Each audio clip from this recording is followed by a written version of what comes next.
This is the L2C Media Network, and this is a very cold day. No, this is Sports Final, where our sporty balls are really huge. Tonight, we're sponsored in part by the L2C Media Network.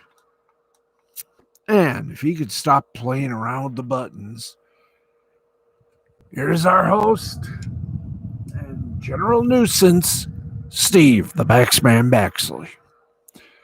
Hi there, everybody. Good evening. Welcome to the broadcast.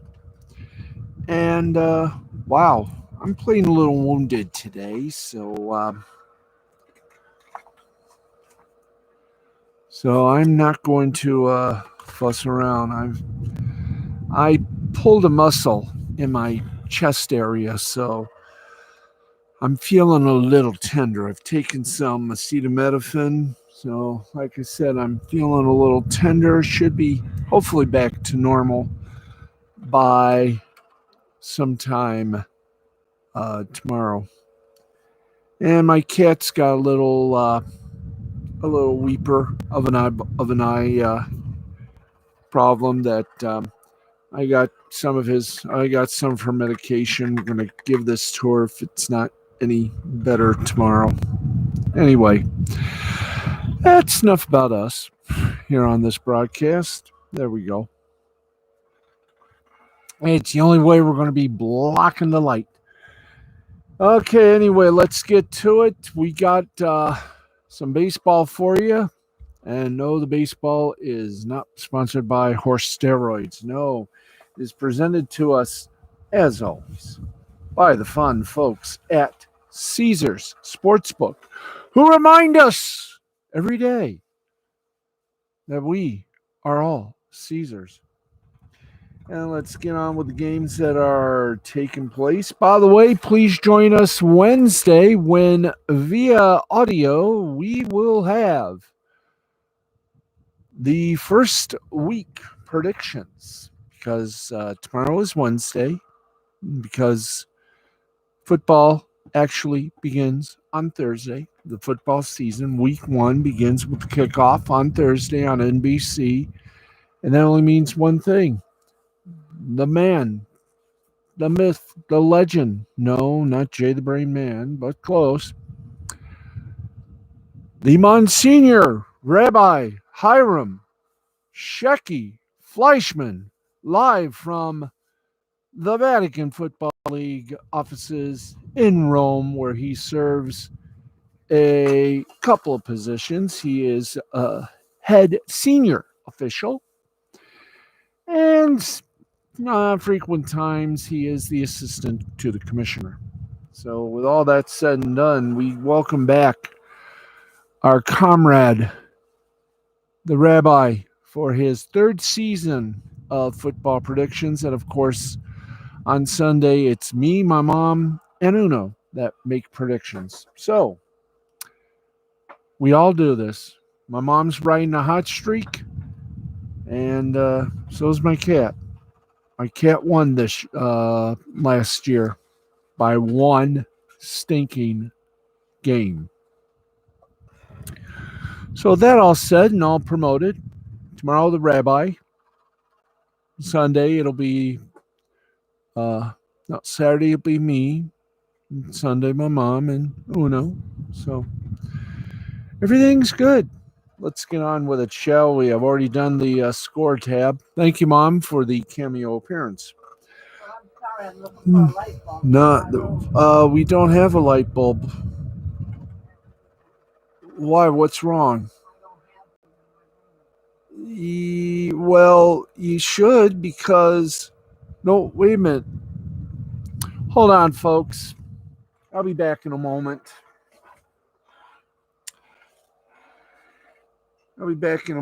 Hang loose.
Sorry about that, folks. All right. 7 minutes into the program, and we've had our first problem. Now the problem is over. Let's begin. As I was about to say, all right. We've gone through 10 innings of nominals of it took 10 innings, but right now, well, it took 10 innings. Astros beating the Mariners 5-4. Giants just defeated the Rockies 12-3, 12-15-0 for the Giants, 3-11-0 for the Rockies. We will find out together who the winning pitcher and losing pitchers were. By the way, the line score for the Mariners Astros 5-12-1, Mariners 4-8-1. 6 inning Chicago White Sox over the Oakland Athletics by a score of 4-1. All right, let's keep going. Top of the 7th. It's the Texas Rangers over the Arizona Diamondbacks 3-1. Also in the 7th inning, Los Angeles Angels and the San Diego Padres are at a 0-0 stalemate. And before we continue, final score in 10 innings, Astros 5, Mariners 4. The winning pitcher was Stanek. He won 1 and lost 4. Ramirez gets the loss. He's 1-2. We're waiting for the information on the Giants and Rockies. And while we do that, let's go for some further final scores. Minnesota Twins over the Cleveland Indians. Hey, Matt, how you doing, dude?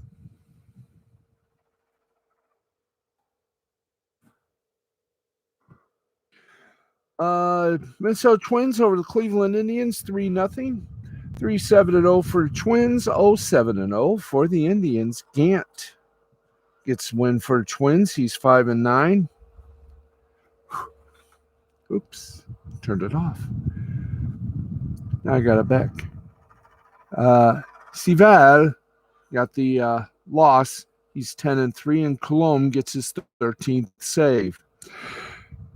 Pittsburgh Pirates over the Detroit Tigers, 3-2, 3-11-0 for the Pirates, 2-7-1 for the Tigers. Howard gets the win. He's 3-4, and Lang gets the loss. He's 0-2, and Stratton gets his 3rd save of the season. New York Mets took care of the Marlins. That's right, the Miami Marlins. Final score, 9-4. 9-6-3 for the Mets, 4-10-3 for the Marlins. Carrasco gets the big win for the Mets. He's 1-2. Campbell gets the loss. He's 1-3.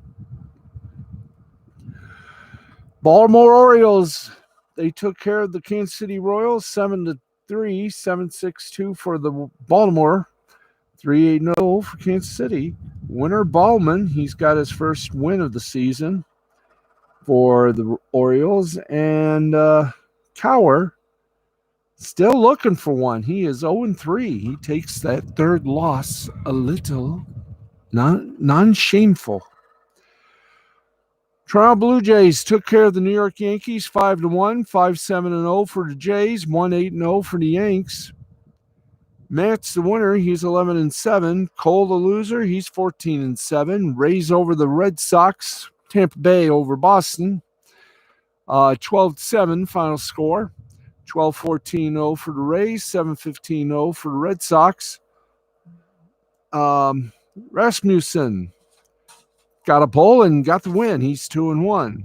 Rodriguez gets the loss. He's 11-8. Atlanta Braves over the Washington Nationals, 8-5, 8-11-0 for the Braves, 5-9-0 for the Nats.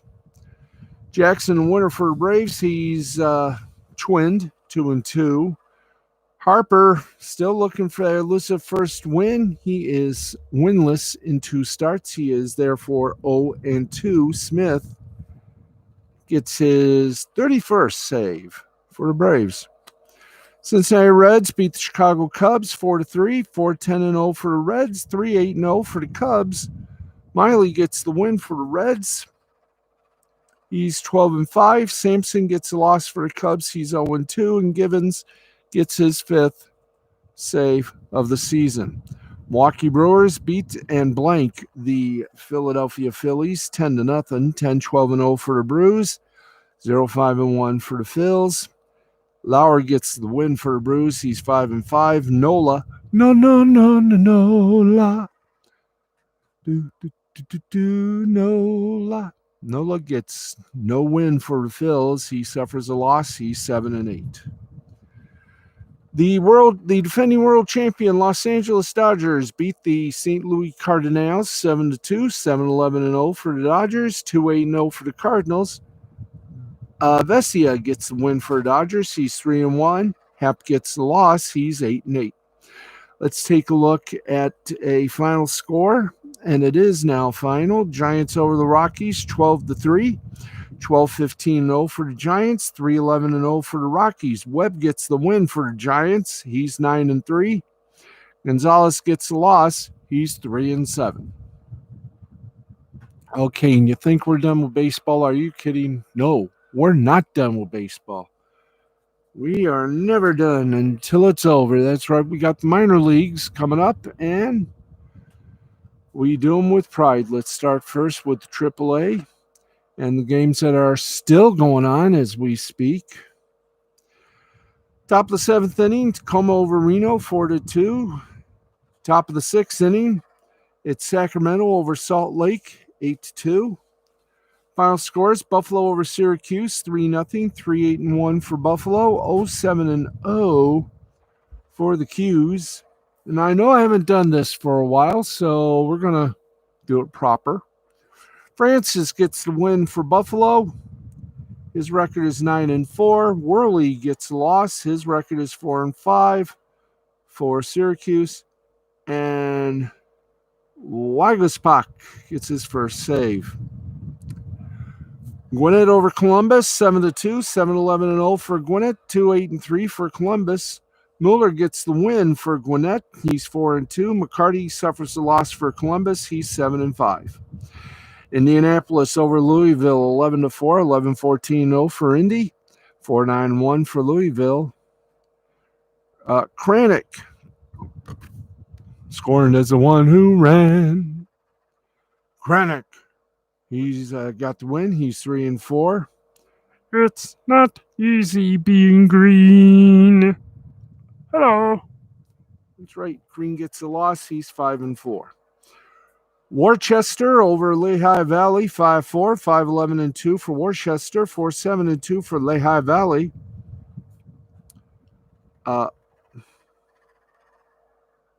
Brewer gets the win. He's 1-1. Dominguez gets the loss for Lehigh Valley. He's 0-1. And Bryce was right. His first save of the season. Norfolk over Durham, 3-1, 3-7-0 for Norfolk, 1-5-0 for Durham. Hartman gets the win. He's 1-0. Myers gets the loss. He's 2-3. And Bautista gets his second save. Scranton over Rochester, 4-1, 4-8-1 for Scranton Wilkes-Barre. 1-7-0 for Rochester. Crook gets a win. He's 4-5. Wells gets a loss. He's 0-3. And King gets his first save. Jacksonville over Charlotte, 2-1, 2-6-0 for Jacksonville, 1-9-1 for Charlotte. Gourmet gets win. He's 3-1. Kubat gets lost. He's 2-1. And Bellotti gets his seventh save. Toledo Downs, Iowa, 8-2, 8-9-2 for Toledo, 2-7-0 for Iowa. Shore gets the win for Toledo. He's 6-2. Lugo gets the loss for Iowa. He's 1-2. And Blackwood singing in the dead of night. He gets his first save. Took 10 innings. Sugarland over Vegas, 2-1, 2-5-0 for Sugarland, 1-5-1 for Vegas. James gets the win for Sugarland. He's 1-2. Bracewell gets the loss for Vegas. He's 5-2. And Oklahoma City over Albuquerque, 8-7, 8-11-0. My God. That's right, 11-0. For Oklahoma City, 7-11-0 for Albuquerque. Nunez gets the win. He's 6-0. Rawlison gets the loss. He's 1-2. And Quackenbush gets his 17th save of the season. St. Paul over Omaha by a score of 6-5. 6-13-1 for St. Paul. 5-8-0 for Omaha. Baraclough gets the win. He's 6-1. Snyder gets the loss. He's 2-2. Nashville over Memphis by a score of 9-7. 9-16-0 for Nashville. 7-9-1 for Memphis. File gets the win. He's 2-1. Liberatore gets a loss. He's 6-9. And Barker gets his 10th save. Round Rock over El Paso, 9-6. 9-14-2 for Round Rock. 6-11-0 for El Paso. Rodriguez goes to 1-3 for the win. Schultens goes 3-8 for the loss. And Ryan gets his 4th save. Not bad. I miss doing all that. Let's go now AA, MCO. AA, beep, beep, MCO. Finals, they all are. Erie over Altoona, 4-2. 4-9-1 for Erie. 2-5-1 for Altoona. Martinez gets the win. He's 4-3. Beto gets the loss. He's 4-7. And Chentuf gets his 3rd save. Somerset over Hartford, 4-1, 4-10-1 for Somerset, 1-4-0 for Hartford. Boyle with the win. He's 1-0 for Somerset. Dennis with the loss for Hartford. He's 4-9. And Losk gets his 2nd save for Somerset. Bowie over Harrisburg, 7-3. 7-7-1 for Bowie. 3-9-3 for Harrisburg. Bernovich gets the win. He's 1-1 for Bowie. Carrillo gets a loss for Harrisburg. He's 0-3. Akron over Richmond, 5-1. 5-10-0 for Akron. 1-5-2 for Richmond.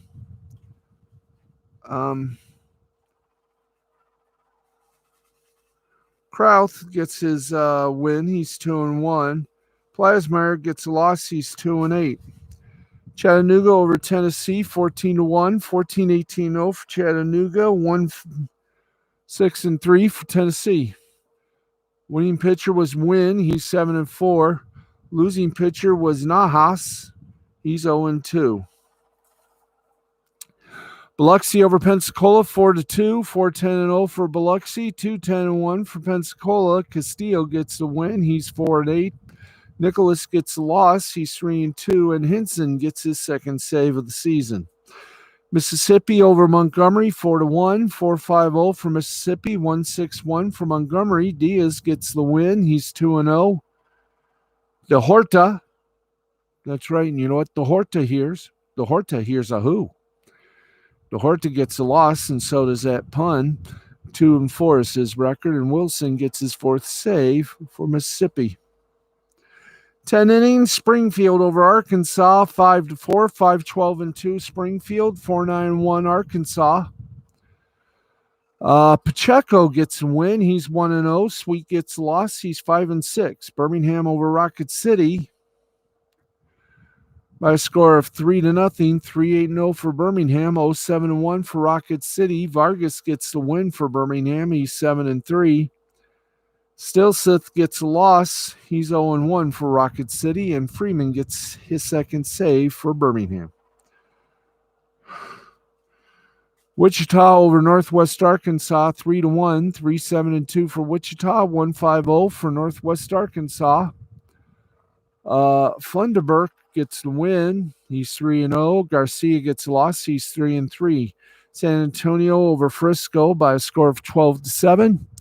12-14-1 for San Antonio, 7-11-1 for Frisco. Fox with the win. He's 3-3. Bueno gets a loss. He's 4-4. And Quezada gets his 16th save for San Antonio. Amarillo over Tulsa, 10-2. Nelson with the win. He goes 3-3. Martinez gets a loss. He goes 1-2. New Hampshire and Reading were postponed. So were Midland and Corpus Christi. while Binghamton and Portland were canceled due to COVID, as was Birmingham and Portland.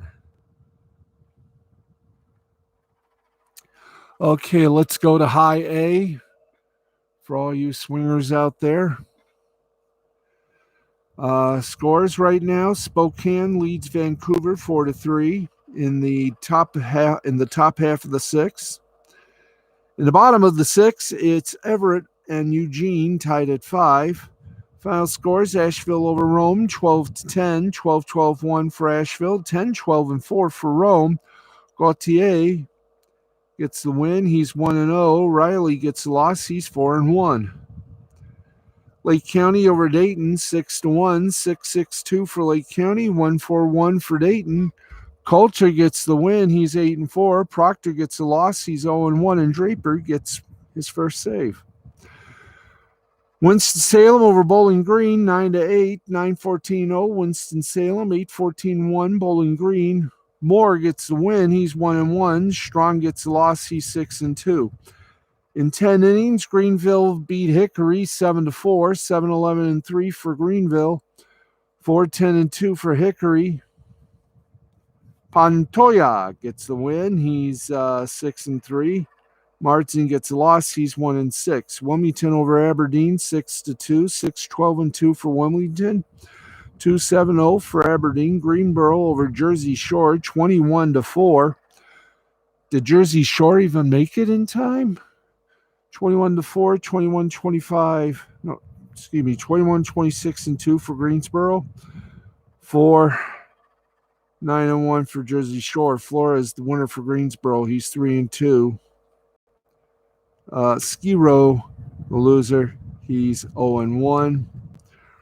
Hudson Valley over Brooklyn 7-6, 7-11-2 for Hudson Valley. 6-4-0 for Brooklyn. Sauer was not that sour. He got the win for Hudson Valley. He's 2-2. Montez gets a loss. He's 0-1, and Kraft gets his 9th save. Great Lakes over West Michigan 18-7, 18-19-1 for Great Lakes, 7-8-1 for West Michigan. Malashevsky with the win. He's 4-0. Shepard with the loss. He's 6-3. Peoria down the Quad City 6-4, 6-7-3 for Peoria, 4-8-1 for Quad Cities. Solano gets the win. He's 5-0. Smith gets the loss. He's 1-1, and Ralston got a second save of the season. Wisconsin over Cedar Rapids 8-7, 8-11-0 for Wisconsin, 7-10-1 for Cedar Rapids. Winning pitcher was Castaneda. He's 5-7. Gibson Long got the loss. He's 2-3, and Chirino gets his 7th save. Beloit over South Bend 11-5, 11-9-1 for Beloit, 5-10-4 for South Bend. Brito gets the win. He's 2-1. Reed gets the loss. He's 0-1. Lansing and Fort Wayne were postponed. They'll be made up on the 8th of September. Hillsboro and Tri-Cities were canceled. That will not be made up. And we go from the high A to the low A. Let's get you updated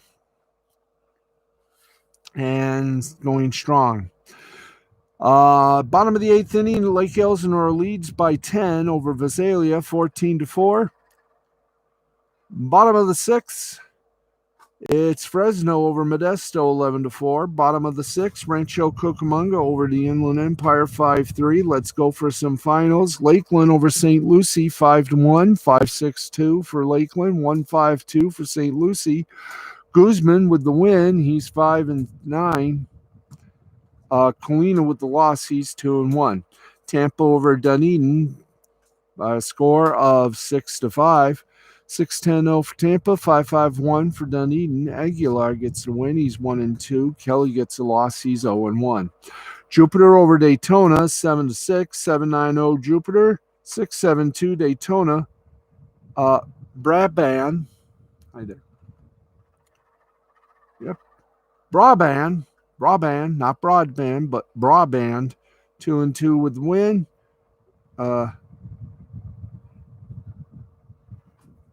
Garby gets a loss, and Martinez gets his fourth save.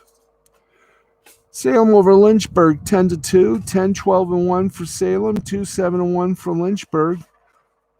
Durham, no, that's Drohan. Drohan gets a win. He's 7-3. Munoz gets a loss. He's 4-4. Fort Myers over Palm Beach 6-2, 6-7-0 for Fort Myers, 2-6-1 for Palm Beach. Sharp with the win. He's 6-2. Manzos, not Mangos, but Manzos gets the loss. He's 5-5, and Swain has his second save of the season. Bradenton over Clearwater, 19-8, 19-14-2 for Bradenton, 8-12-2 for Clearwater. Campos gets the win. He's 2-1. Mayor gets the loss. He's 0-6. Fayetteville over Kannapolis, 9-1, 9-9-2 for Fayetteville, 1-3-0 for Kannapolis. Arguetti gets the win. He's 2-0. Alston gets the loss. He's 3-3. And Geraldo gets the big save, his third of the season. Down east over Carolina by a score of 7-5. Collier gets the win. He's 3-1. Camalel, he gets lost. He's 0-1. And Filippo gets his first victory. Fredericksburg over Delmarva, 7-6, 7-12-2 for Fredericksburg, 6-8-1 for Delmarva. Schock gets the win. He's 1-0. Ramirez gets a loss. He's 2-1. Myrtle Beach over Charleston by a score of 8-6. Winning pitcher Gallardo, he's 3-8. Brecht gets a loss. He's 5-3, and Wright gets his third save. Augusta claymated Columbia 7-1, 7-5-2 for Augusta, 1-3-0 for Columbia. Pena gets the win. He's 5-2. Kaufman gets a loss. He's 2-5. And finally, Stockton over San Jose, 4-2, 4-5-1 for Stockton, 2-4-0 for San Jose. Brault, Brault, B-R-E-A-U-L-T. Brault gets his first win. He's 1-0. Weber suffers a stunning defeat. He's 3-4, and Baram gets his second save. And that, ladies and gentlemen, in a long-winded way, is your baseball scoreboard. At 12:06, Nick Rekieta has returned from a brief hiatus, and thus his show returns midnight Eastern, 11 Central, right here on YouTube on the Rekieta Law channel. It is Law Splaining the Interwebs. So, if you will, kindly, please watch and enjoy. Okay, let's, I'm going to make it. Let's get to some of the headlines here. We got the details. And here they are. New Orleans Saints are going with a different number 2 running back for this season, releasing Latavius Murray after he refused to take a pay cut prior to the start of the year, per Adam Schefter of ESPN.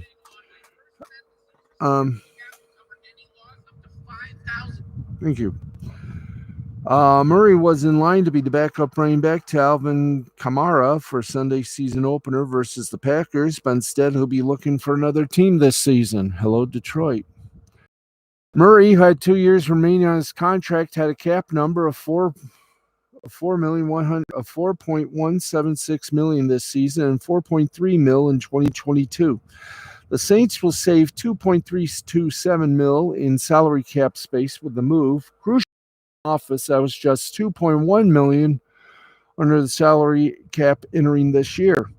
The 31-year-old Murray was coming off a solid season, rushing for 656 yards and averaging 4.5 yards per carry. He also recorded 23 catches for 176 yards and a touchdown.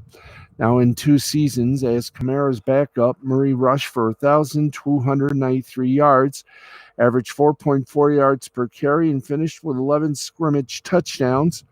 Murray rushed for 4,991 yards and 43 touchdowns in 7 seasons, while catching 185 passes for 1,294 yards and 2 touchdowns. He made the Pro Bowl in 2015 with the then Oakland Raiders, rushing for 1,066 yards, his lone 1,000-yard season, and 6 touchdowns. With Murray no longer in New Orleans, Kamara could see an increase in touches.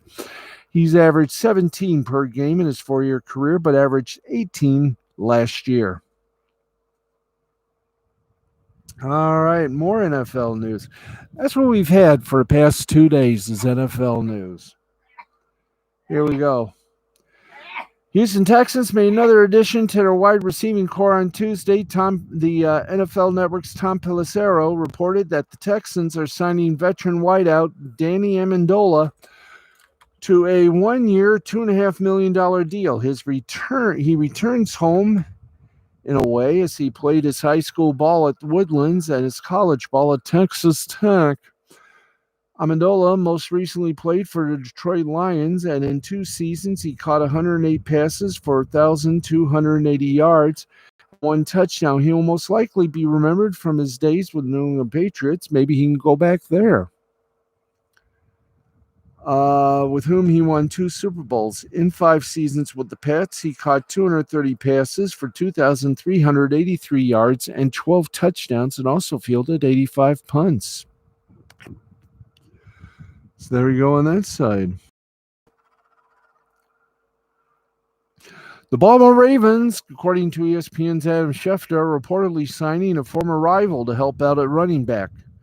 On Tuesday, Adam Schefter from ESPN reported that the Ravens are signing Le'Veon Bell to their practice squad, and he will likely be added to the active 53-man roster when he's ready. There's a report on Monday that the Ravens were working out several running backs, including Bell and Devontae Freeman. Baltimore was in the market for a new ball carrier as starter J.K. Dobbins went down with a torn ACL in Week 3 of the preseason, and backup Justice Hill recently tore his Achilles. Bell will be remembered from his time with the Pittsburgh Steelers, as he was considered one of the best players in the National Football League from 2013 to 2017. In 5 years with the Steelers, the Michigan State product was named All-Pro 4 times, made 3 Pro Bowls, and racked up 7,996 yards from scrimmage and 42 total touchdowns. What more can you ask for? Okay, time now for the police blotter. Time for the police blotter. Where's our musical friend? Time for the police blotter.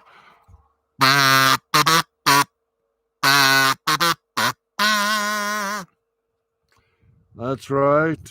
It's time to check the sports police blotter. The Denver Broncos are scheduled to kick off the 2021 season against the New York Giants this Sunday.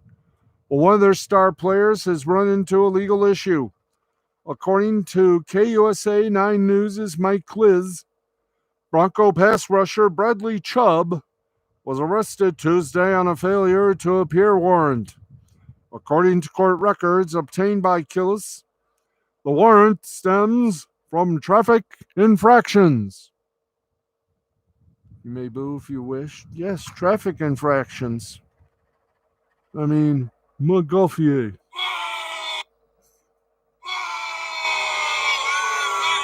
Thank you. There is more. The records indicate that Chubb was charged for misdemeanor driving under restraint earlier this summer, and also for having his license plates expired for 60-plus days.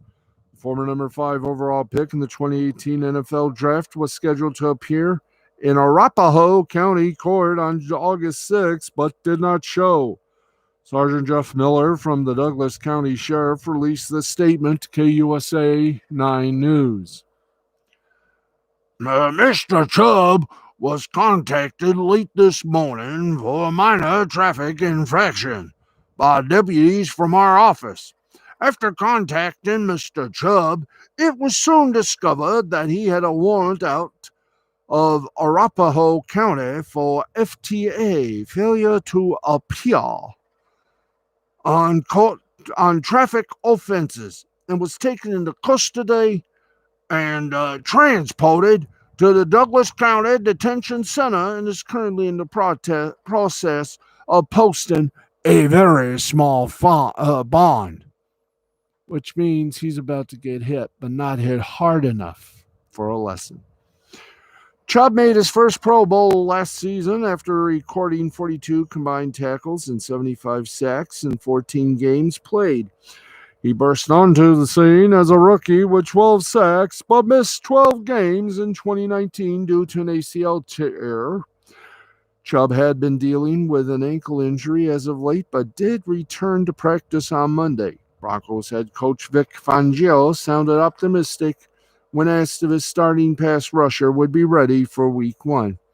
I'm optimistic. Now, there you go. With comedy like this, who really needs writers?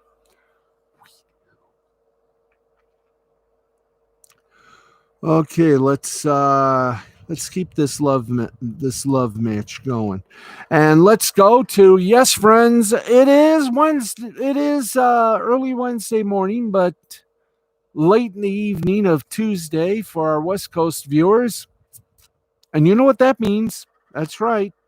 The first AP Top 25 college football poll is officially out. And yes, I get to do my Casey Kasem impression. Hi, I'm Casey. I have a letter from little Louisa Von Klemp of Louisville, Kentucky, and it reads, Dear Casey, I have a dead dog. Okay, we won't do the joke. Aha. Let's go to it. 25 and up. Casey Kasem, go to it. At number 25, it's Auburn. Or it's North Carolina. At 23, it's Arizona State. At 22, it's Miami. At 21, it's Utah. Ole Miss is number 20, while Virginia Tech rocks in at number 19. Number 18 is Wisconsin. At number 17, it's Coastal Carolina. UCLA is in 16th position, while Texas is in 15th. 14th is, you guessed it, USC. 13th is Florida. Oregon takes 12th, Penn State takes 11th, and Iowa takes number 10. Now with the rest, here I am. Rock you like a hurricane. At number 9, Iowa State. At number 8, Notre Dame, touchdown Jesus. At number 7, Cincinnati. At number 6, with my ex-wife throwing hamburger out of a pot in front of the media, number 6 is Clemson. At number 5, it's Texas A&M. Would you believe I was the voice of Shaggy in the Scooby-Doo cartoons? Zoinks! At number 5, Texas A&M. At number 4, it's Oklahoma, where the wind blows sweetly down the plain. At number 3, it's the mistake by the lake, Ohio State. You do realize I was from Detroit. At number 2, it's SEC Wunderdog, Georgia. And at number 1, Alabama. I'm Casey Kasem reminding you to keep your feet on the ground and some Dr. Scholl's Stinkum in your pants pocket. You might need them for your feet. I'll see you all next Tuesday. All right. Man, oh man, that was not bad. I only did one ex-wife joke. Okay, let's get going. 2 more stories, and then we're back on the scoreboards and the board scores. Okay, well, they won a championship title last year. Unga Zaga, Unga, Unga, Unga Zaga. I can't stop this feeling. Sorry. Gonzaga men's basketball coach Mark Few is facing charge of driving under the influence, or as we like to call it, a Dewey, or as some like to call it, a Don'ty. Or if you're on drugs, we all know what you'd call it. Friday night at the Ave. Continuing. He was pulled over Monday evening around 8 p.m., reported by the Spokesman Review Tuesday afternoon, after obtaining a police reported the incident through an open records request, otherwise known as a FOIA or Freedom of Information Act. The 58-year-old basketball coach of Gonzaga was pulled over north of Coeur d'Alene, Idaho, after police received a report that he was driving erratically and speeding. He exhibited several signs of intoxication, according to the police report, and refused field sobriety tests. He did submit blood alcohol samples of 0.119 and 0.120 that were literally way over the illegal limit of 0.08, and was issued a citation by the Coeur d'Alene police. Rumors was he was also signed a blow-up doll and a balloon, but Gonzaga's athletic director, Chris Standiford, issued a statement Tuesday acknowledging Few was indeed cited for suspicion of Dewey, but abstained from further comment to let the legal process play out. So he's a court version. We are aware of the report that Coach Few was cited for suspicion of driving under the influence. While the facts of the situation are still being evaluated, we understand its severity and the legal process that we will follow. As a Gonzaga employee, we respect Coach Few's right to privacy and will refrain from further comment at this time. End quote.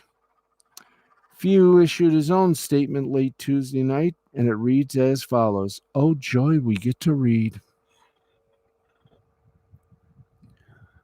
I believe as a teacher and role model, I'm expected to set only the best example. The decisions I made yesterday do not exemplify this standard, and for that, I sincerely apologize to you all. I recognize that operating a motor vehicle after consuming any amount of alcohol exhibits poor judgment. Yeah. Regardless of the outcome of the pending investigation, I will never allow such a lapse in judgment to occur again. If I will get you 10, he will. Please know that I am committed to learning from this mistake, and I will work to earn back your trust in me. He's the one that should actually be committed. I deeply regret disappointing any of the members of the community, the young men and women who compromised my campus community, and the university as a whole in particular. I am sorry for the hurt that I have caused to those most important to me, my family, my players, and my program. No mention of his God. That's not going to get him brownie points. I am exceedingly grateful to those who continue to offer support to me, especially my wife and children. Thank you. So, there you go. Oh, and it was Baylor the one last year, not Gonzaga. Sorry, guys. Okay. Let's chip on over to the media. We spoke of this last night, but damn if this thing isn't over yet. Hokey smoke. That's right. It's not over yet. Thank you. Todd McShay, ESPN football analyst, announced that he's taking time off to focus on his health and family, which is nice. Yes, it is. It's very nice. It's novel. It's a novel approach. Anyway, let's keep going here on our preview. Uh Donald Trump will provide guest commentary for Triller's Evander Holyfield Victor Belfort boxing pay-per-view. Lovely. Drake will curate music for select Monday Night Football games on ESPN. And even though the football season is about to start on Thursday, and NBC has the Super Bowl and a super headache coming up with the Beijing games, Fox is already starting to sell ads this month for Super Bowl 57. That's right. Wow. And it looks like the Bitcoin and its relatives will get some national love as they have signed as cryptocurrency ads will be featured on sports broadcast. That's right.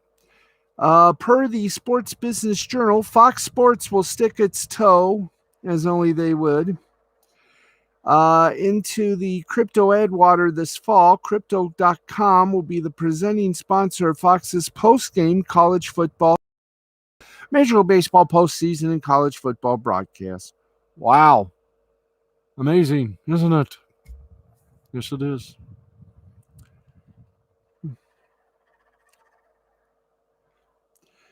And are you ready for this? Are you sitting down? We finally get to, after some brief little no-nos, we do what we do. So here we go, kids. Here we go. That's right, folks. Bishop Sycamore. All right, let's just X there. The coach of a team that appeared on ESPN in a nationally televised high school game has said his establishment is not, in fact, a high school as it claimed.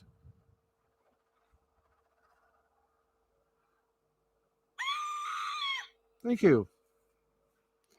Bishop Sycamore came under huge scrutiny here in the States after they were trounced 58-0 by IMG Academy. That should actually say Learfield Academy. Oh, well. We'll figure that one. In a game that was supposed to be between two schools with top college prospects. Ah-ha-ha-ha. Well, that's certainly the case for IMG Academy. Bishop Sycamore's embarrassing performance caused ESPN's own commentators to question the school's legitimacy live on the air. Some players had to share helmets during the game, while ESPN's commentators voiced concern for a footballer's safety during the contest. The Ohio High School Athletic Association later said that the school's physical location, practice facilities, and roster eligibility cannot be verified. Uh-oh, somebody didn't do a background check. And one of Bishop Sycamore's listed addresses turned out to be a college library. Are you sure this school isn't owned by Sinclair Broadcasting? Another was a training facility with no classrooms. Talented players were allegedly lured to Bishop Sycamore by the promise of a Netflix documentary, only to discover that there were no buildings or lessons, let alone a TV show. Right. Uh-huh. There's some good morons, aren't you? Hey. Tyron Jackson told WCMH TV, "Yeah, you see, we don't have a curriculum. We're not a school. That's not what Bishop Sycamore is, and I think that's what the biggest misconception about us was. And that was our fault because that was a mistake on paperweight, you see." In Bishop Sycamore filing with the Ohio Department of Education, it describes itself as a innovative, academically accredited school and one of the best academic institutions in the country. Yeah, so's Deja Vu Stripper. So's Deja Vu's men's club. Bishop Sycamore's founder, Andre Peterson, has denied running a scam. If it's a scam and the kids are not going to school and not doing what they're supposed to do, then I'm literally scamming myself. And most importantly, I'm hurting my own son. Oh, oh, the pain. Ohio's Governor Mike DeWine, which is what some people who watched that game were thinking of drinking, DeWine, has ordered an investigation into the matter. We have a small favor to ask. Tens of millions have placed their trust in. Oh, we shouldn't do that. That's, that's it. Yeah, that's all there is. There was no more. Okay, and the story kept getting a little weirder, kiddies. Let's read this. The strangest sports story of 2021 keeps getting stranger. I wish we had the legal rights to play the Twilight Zone music, but we don't, so we once again grab the musical instrument of love, the kazoo.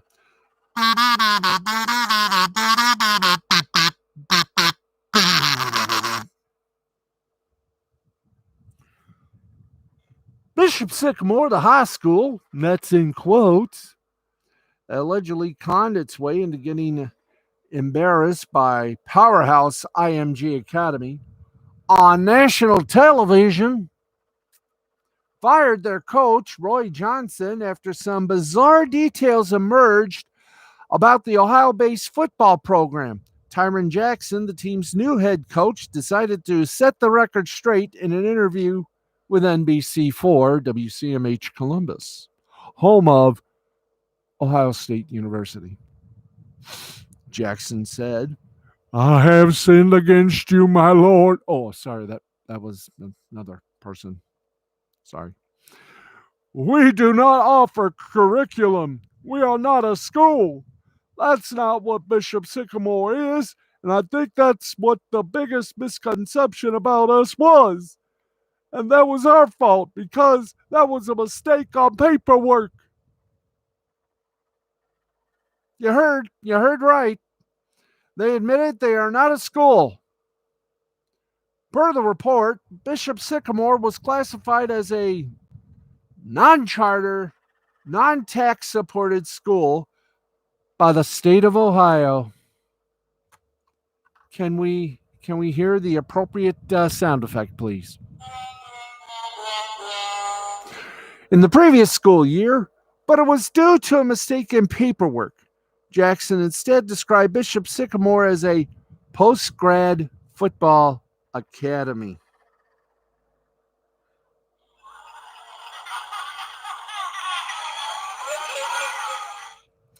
Jackson said they will not file the paperwork to declare themselves as a school for the current academic year, and that whomever did so last year did it before he arrived. When asked about a report that they had an official bell schedule and address, Jackson said, "I know nothing. I see nothing. I say nothing. I don't know why I got up this morning. I won't speak on that stuff I don't know about. Like I said, if it was something that happened like that, then that's terrible. That's not how you do business." No, you just screw the person. It, of course, begs the question as to why then Bishop Sycamore was playing other high schools over the past 2 years. Several actual schools have canceled games against them in the coming weeks amid the national fallout. A lot of it, you can say, was self-inflicted.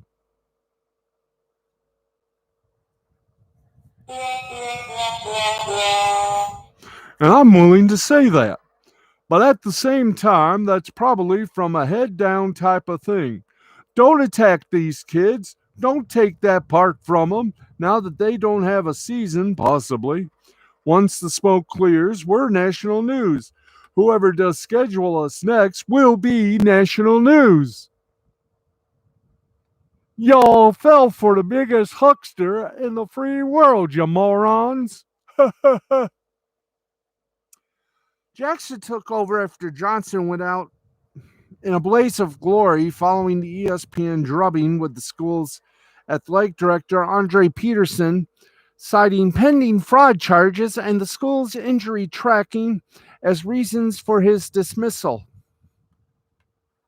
Hit it again, boys. Outkick also reported that Johnson failed to appear in a court over a domestic violence charge. Ohio Governor Mike DeWine has opened up a state investigation of Bishop Sycamore, and the fallout will likely continue as that progresses. They even got Kevin Hart's production company. They're making a film for guess who? Netflix. Yes. Because it sure as hell ain't going to Disney. You think Disney's going to touch this? No, they're 80% owners of the network that got shit-conned by these idiots. Come on. Hokey smoke Luigi. Okay, that's enough of that. We got more sports because we took some time to do some stuff for the leader of the pack here. So we will get to some of the scores that we have for you in soccer. For example, World Cup qualifying European division. Portugal beat Azerbaijan 3-0. Serbia and Ireland tied at 1. Bosnia-Herzegovina and Kazakhstan tied at 2. France over Finland 2-0. Scotland over Austria 1-0. Denmark over Israel 5-0. Faroe Islands over Moldova 2-1. Montenegro and Latvia tied at 0. Netherlands ate some turkey 6-1. Fa la la la la la la la la. Norway beat Gibraltar cleanly 5-1 was the final score. Croatia beat Slovenia 3-love, 3-love, 3-love. Russia beat Malta 2-0. So did Slovakia beat Cyprus by the same score. Oi. International friendly, Luxembourg and Qatar tied at 1. The EFL Trophy, Wimbledon over Portsmouth 5-3. Swindon Town over Arsenal 2-1. Rotherham United over Doncaster Rovers 6-0. Gillingham over Colchester United 1-0. Euro under 21 qualifying occurred.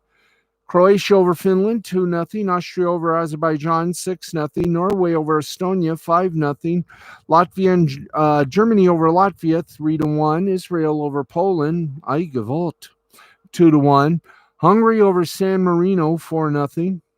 Spain over Lithuania 2-0. Russia over Malta 6-0.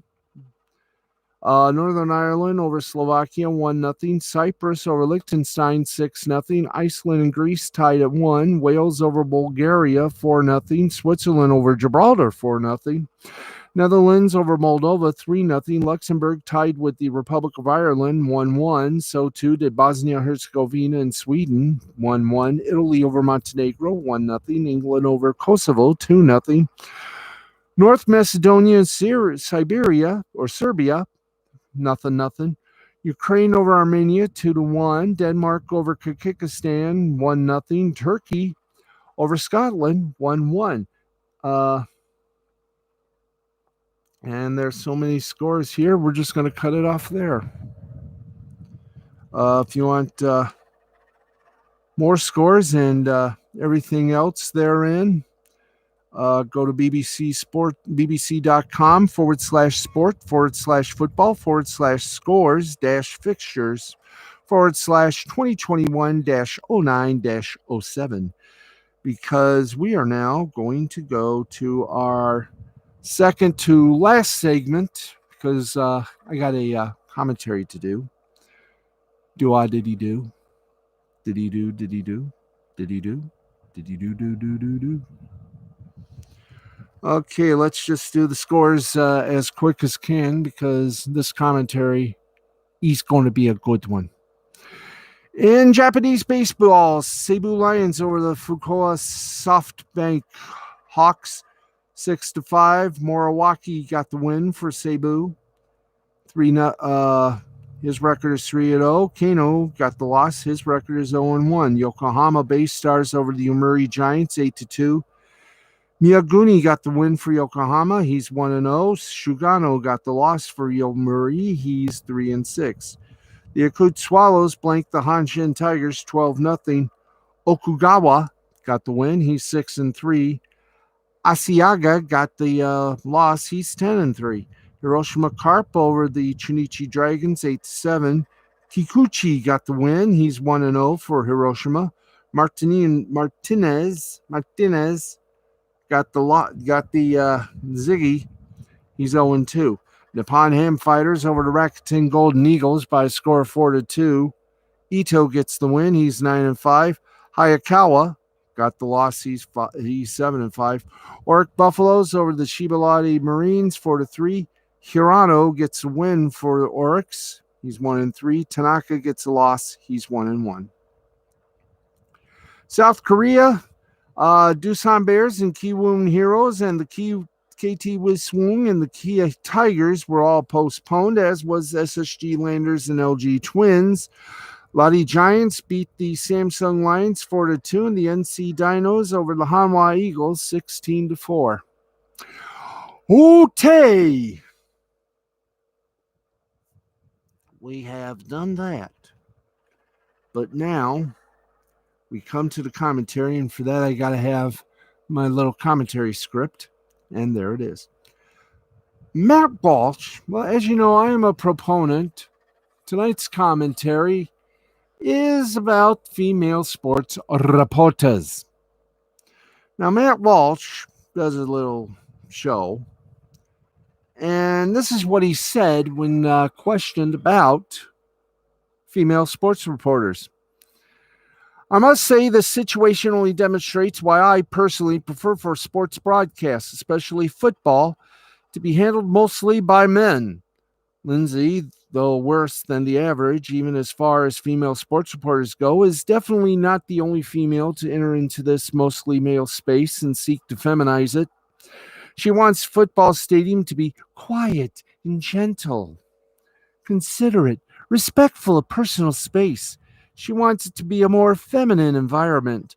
She's not trying to assimilate herself into the culture of football fans.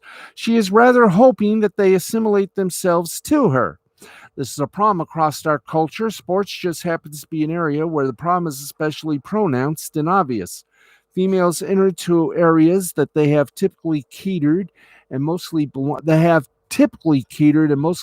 to men, and then often quite successfully they try to change them, to emasculate them, and thereby destroy the primary reason for their existence in the first place. This phenomenon is so far-reaching in football, especially, that they're even changing the rules now to make the game itself more gentle and feminine. Football, you know, is still violent, but it's less violent than it used to be. This year, they're even focusing on penalizing players who say mean or rude things to each other on the football field. They've been doing this during the preseason in the NFL. All of this, along with the token female sideline reporters and the female analysts at halftime, it's an effort to make the game less appealing to the people the game was invented for to begin with. This is from a man who, and since I want to be monetized, I will not say the word, though I will say the colloquialism. Matt Walsh is a huge, extra large box of Summer's Eve feminine hygiene product. Now, I may not have lived as long as Mr. Walsh, but I do know something about sports, hence what I do here. But I will say one thing to Mr. Walsh.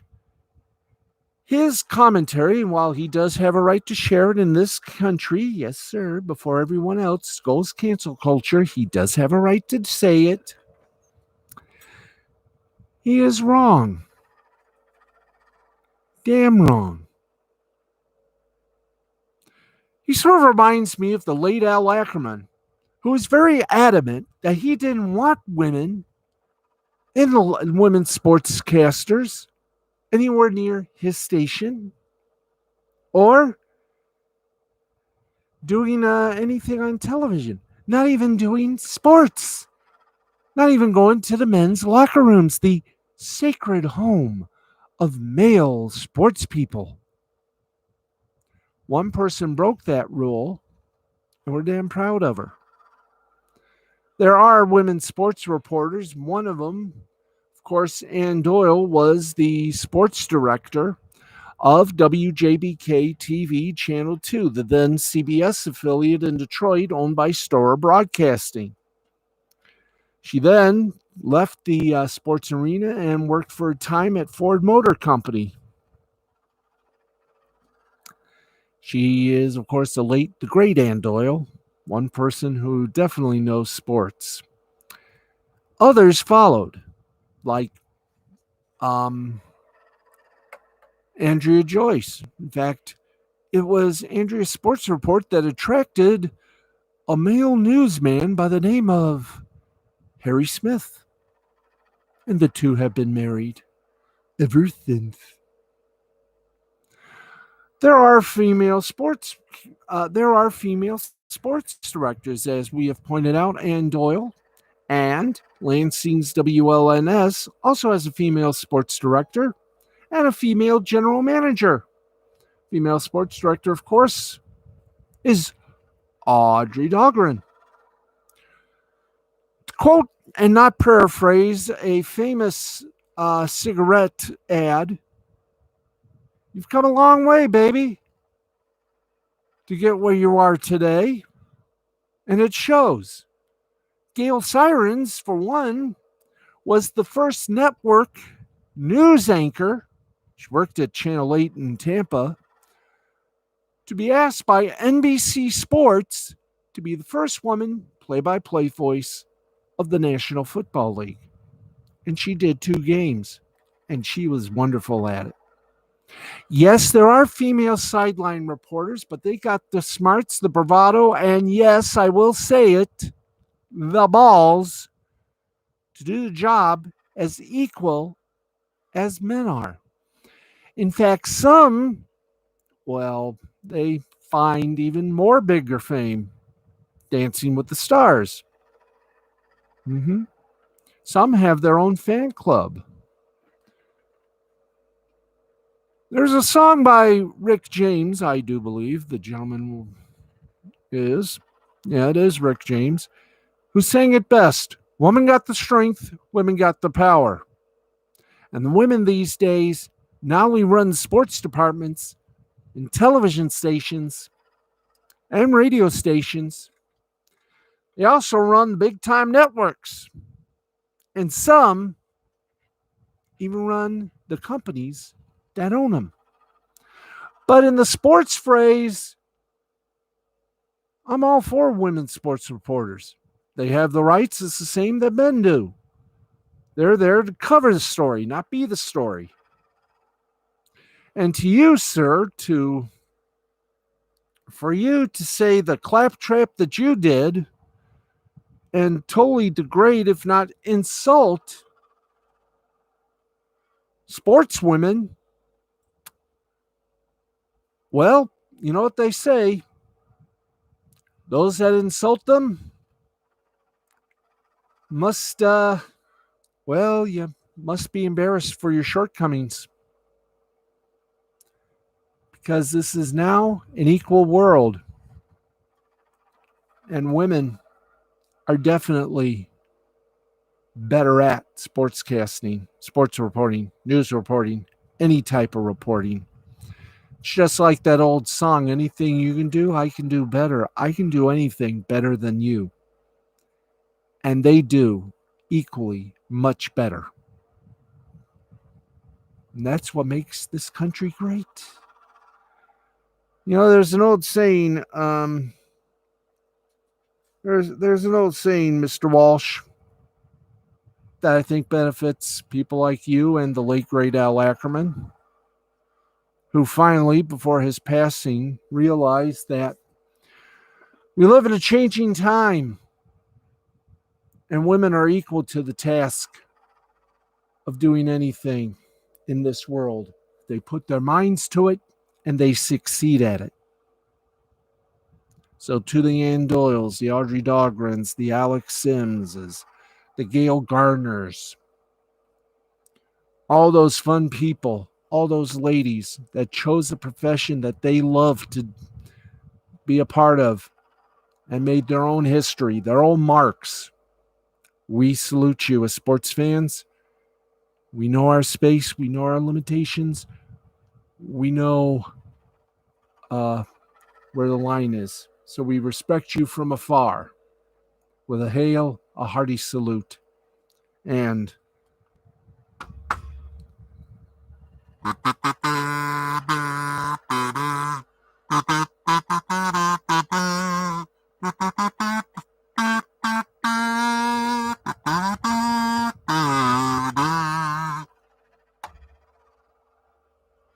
that's my commentary. Yay. And that is our show of shows. We have went beyond the usual pale retrospect and are about to hit the minute 15 mark, not minute 15, hour and 15 minute mark. So we're going to get ourselves out of here and we're going to talk to y'all tomorrow. Same time, same channel, same human dignity. We'll give you the fallout from Sunday night's All Out, AEW Wrestling Dynamite live from Cincinnati. Get you the latest sports news and everything else. Please note, broadcast time could change because of live special events, like the Super Bowl or something like that. You know, we do have to follow little rules. So until tomorrow night at the exact time of 11:35 Eastern, 8:35 p.m. Pacific time, I am your host, Steve the Baxman Baxley, saying to thee, to thine, to thou, be true, be you, and be quick about it. In case you want to know what I'm doing, I'm watching Kitsu stream along with Poop Ghost stream on Twitch. Good, I'll see if I can meet you there. That's going to wrap it up, kids. Thank you for watching. This has been a presentation of Mr. Fine Creativity Productions in association with the L2C Media Network and L2C Sports, along with the guidance of YouTube. And I am Steve the Baxman Baxley for Harry von Stuttgart, somewhere in the vast bowels of his announcing room there. And our audio personnel, led by Lord Hawthorne Hayes and Jethro Depew. That's it for us. We'll see you tomorrow night, everybody. Have a great night from all of us here at Sports Final. Remember, we're the only show with sporty balls and lug nuts. Good night, everybody.